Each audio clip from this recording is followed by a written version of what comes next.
Salam əziz Dağ Nəfəs izləyiciləri, əziz qardaşlar.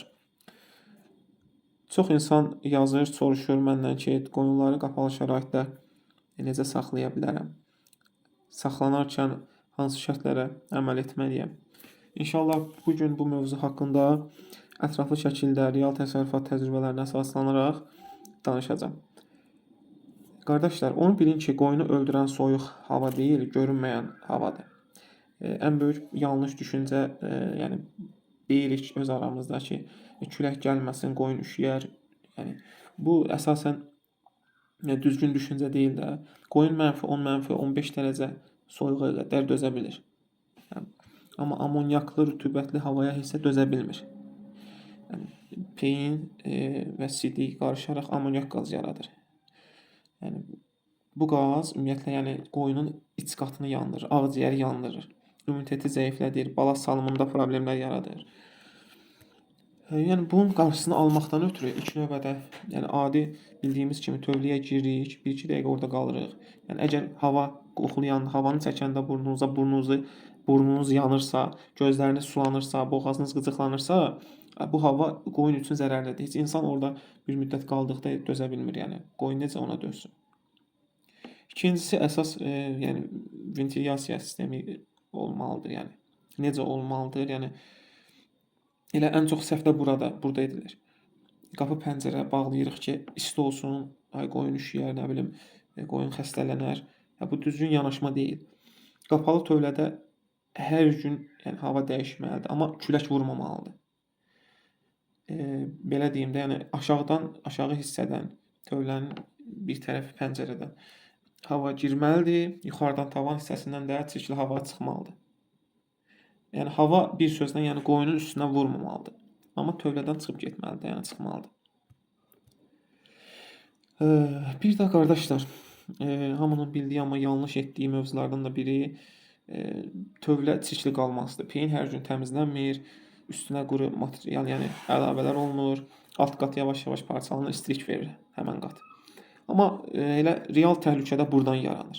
Fermerlərin çoxusu alt qatı buraxır, üst qatı nəm saxlayır. Olduğu kimi saxlayır, yəni alt qatı. Ona görə də qoyunlarda ayaq çürüməsi, koksidioz xəstəliyi deyirik, yəni o koksidioz, ağciyər xəstəlikləri və s. yəni yaranmağa başlayır. Yəni bunun qarşısını almaqdan ötürü ümumiyyətlə yəni başlanğıcda hardasa 20-30 sm quru saman, talaş belə qarışığa tökə bilərik qoyunun altına. Hər 7-10 gündə isti quru qat yaratmalıyıq orada. Üst qat həmişə yəni quru olmalıdır. Çalışmalıyıq ki, quru olsun həmişə. Belə yəni loru dilində izah edeyim. Əlini yerə basırsan, yaşlıq hiss edirsənsə, nəmlik hiss edirsənsə, yəni bu artıq səhv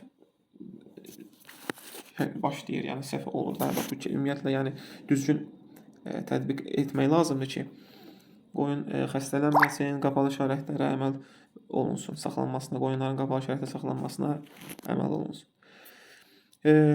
Bir də əziz qardaşlar, heç kəs deməzdim, yəni çox insanın bilmədiyi bir üsul var. Yəni buna biokar deyirlər, yəni kömür tozu, təbii kömür.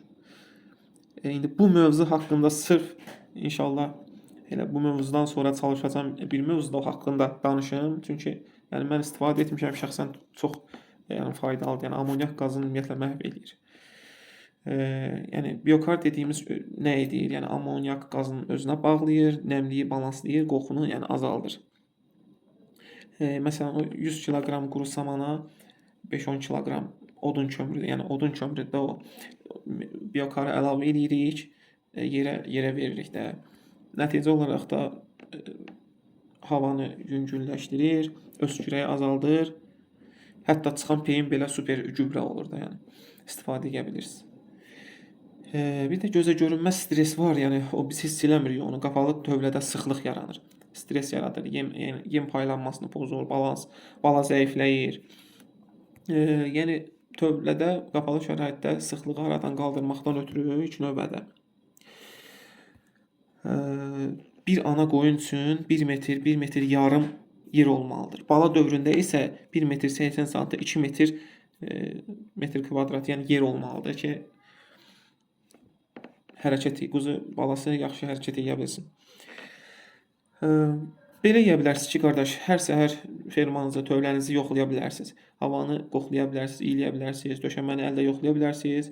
Qoyunun hərəkət etməsinə baxa bilərsiniz. Əgər qoyun rahat uzanırsa, durursa, yemə marağı varsa, hava ağır deyilsə, yəni bu siz doğru istiqamətdə gedirsiniz. Qoyun tövlədə yaşayır, amma onun sağlamlığı havadan başladığı üçün bunu başa düşən fermer, yəni artıq uduzmur.